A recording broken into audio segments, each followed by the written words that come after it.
Good day to you. Hope you're having a wonderful day. We are reading in the book of Numbers. Now, last time we read Numbers chapter 29. That was about the offerings of the seventh month, different things like that. There were actually a lot of offerings mentioned. Now we're ready to read Numbers chapter 30. This is going to be about the law of vows. I am reading in the Amplified Bible. Then Moses spoke to the leaders of the tribes of the Israelites, saying, This is the thing which the Lord has commanded. If a man makes a vow to the Lord, or swears an oath to bind himself with a pledge of abstinence, he shall not break, violate, profane his word. He shall do according to all that proceeds out of his mouth. I do want to make a note. It says here with a pledge, and they say of abstinence. And while they did have such pledges, I don't know that all vows would necessarily be a vow of abstinence. You could be making another type of vow with your neighbor. So I just wanted to mention that. This seems to make it very specific. I'm not sure that it was intended to be that specific. So also, if a woman makes a vow to the Lord and binds herself by a pledge of abstinence while living in her father's house in her youth, and her father hears her vow and her pledge by which she has bound herself, and he offers no objection, then all her vows shall stand, and every pledge by which she has bound herself shall stand. But if her father disapproves of her making her vow on the day that he hears about it, none of her vows or her pledges by which she has bound herself shall stand, and the Lord will forgive her, because her father has disapproved of her making the vow. This really makes good sense, especially when you think about it as far as the woman in this sense would probably still be a minor. The woman would probably still be a minor, be living in her father's house. It says in her youth. We can't hold minors responsible for adult decisions. They're just not ready for that. That's something that we see the world struggling with today and honestly just failing. But beside the point, this is God saying, look, she's a minor. She's still in her father's care. She's still living in his household. And if he disapproves of this vow, then we're not going to hold her to it. And if you think about that, that is a form of forgiveness and grace that is very good. You know, all minors need that. But if she marries while under her vows, or if she has bound herself by a rash statement, see, this again implies that this is not just a vow or a pledge of abstinence. It is a vow or a promise or almost like a contract of some kind. So here he's cautioning, God is always cautioning us to not bind ourselves with rash statements, okay? So let's go back to that again. But if she marries while under her vows, or if she has bound herself by a rash statement, and her husband hears of it and says nothing about it on the day he hears it, then her vows shall stand, and her pledge by which she bound herself shall stand. But if her husband disapproves of her making her vow or pledge on the day that he hears of it, then he shall annul her vow which she is under, and the rash statement of her lips by which she bound herself, and the Lord will forgive her. Again, a man and a woman married, notice says if she's married, you're one flesh. One of you cannot make a vow that does not affect the other. So you both need to make sure you're in agreement. And in God's plan, the husband would have the final say. We don't know in particular what this vow might be about. It could be any number of different things. But if my wife makes a binding vow with someone, a contract, well, I'm going to be responsible for that too. Now, we, in this day and age, we're both adults. We would not override each other like that. However, in those days, this was a different time, and this was a different situation. Again, the husband would have had the final say in anything, especially in binding contracts, which is really what we're getting at. These are pledges and vows that would be binding that you would have to fulfill.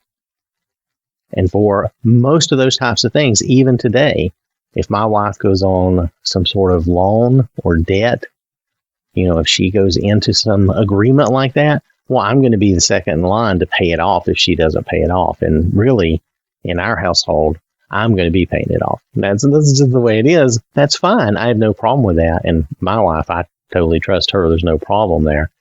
But that is, that could be an issue. And someone does, in everything, someone does have to have the final say. Now, if you're a single person, you are always the final say, and that's fine. But when you get married, you've got to weigh these things out. Some things, I think my wife knows better, and I kind of let her have that final say about those things. But then there's some things that I know better, and I have the final say in those things because I'm like, I know. So it varies, and sometimes you could have little disputes in your marriage about things like that. You've got to decide which way you're going to go. At the end of the day, though, you've got to have some trust and belief in each other, and you've got to know each other and know, who's the stronger in this area and who's stronger in that area, and you've got to kind of work those things out between you. I didn't mean to get into a whole marriage thing. Let's move on from here. This is just another example, though, of the Lord's grace when people make sometimes rash statements and decisions. You'll notice so far here, the man does not get this option. The man had better not be running his mouth rashly and creating contracts and pledges he can't fulfill, right? Okay. But the vow of a widow or of a divorced woman, everything by which she has bound herself, shall stand against her. However, if she vowed in her husband's house or bound herself by a pledge with an oath, and her husband heard it, but said nothing to her and did not disapprove of her making the vow, then all her vows and every pledge by which she bound herself shall stand. But if her husband absolutely annuls them on the day he heard them, see, he wouldn't necessarily know about them, but when he finds out about them, if he annuls them, that's what counts. Then whatever proceeds from her lips concerning her vows or concerning her pledge shall not stand. Her husband has annulled them, and the Lord will forgive her. This is actually a good thing. This is not a bad thing. It may sound bad and controlling to some people, but the way this is intended in a good way. Two people can't run around making contracts and pledges without each other knowing it and really be one flesh and one family and really be expected to get through life that way. It's going to be very chaotic, and you're never going to know what's coming and going. It would just be a mess. Every vow and every binding oath to humble herself, her husband may confirm it, or her husband may annul it. But if her husband says nothing to her concerning the matter, from the day to day when he confirms all her vows or all her pledges which are on her, he has confirmed them because he said nothing to her on the day he heard them. But if he indeed nullifies them after he hears of them, then he shall be responsible for and bear her guilt for breaking her promise. So in other words, if the husband does not break it, he too shall be responsible for her breaking. That goes back to that when we get married in a very spiritual sense and really in a very legal sense in our country, we're one. We are combining ourselves together. We are coming together as one unit. Two married people together as one unit. We are making ourselves one. We're joining ourselves to each other. These are the statutes which the Lord commanded Moses between a man and his wife, and between a father and his daughter while she is a youth in her father's house. So that is the end of chapter 30, a rather short chapter. The law of vows is what the heading is here on my Bible, my Amplified Bible. But I think it's very interesting that you'll see that the man does not get this forgiveness, and the man, you could say, well, no one can nullify the man's vow. That's true, that puts a lot more responsibility on the man. The man really has to be the man. He has to not be rash. He has to really think things through. The final responsibility does rest with the husband. You may not like to hear that nowadays. You may not like to think about it that way. And when you're in your father's house, when you're living in your father's house, whether you're technically a minor or not, really, if you're still living in your parents' house, you're basically still a minor. Your father is the final say. He's the final authority. And then your mother. Your mother would have almost exactly the same authority. I mean, there's very little difference.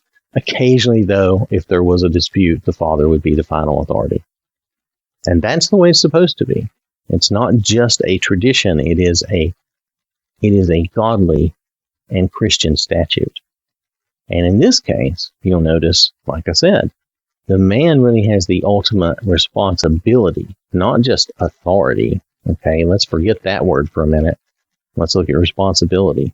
He is responsible for his vows and his wife's vows. And having been a husband who has paid off a lot of different things for my wife in the past, yeah, I'm ultimately the one that's responsible. And that's the way it should be. There's nothing wrong with that. So I want to thank you for listening. Hope you have a wonderful day. May God bless you and keep you safe. And remember, God loves you.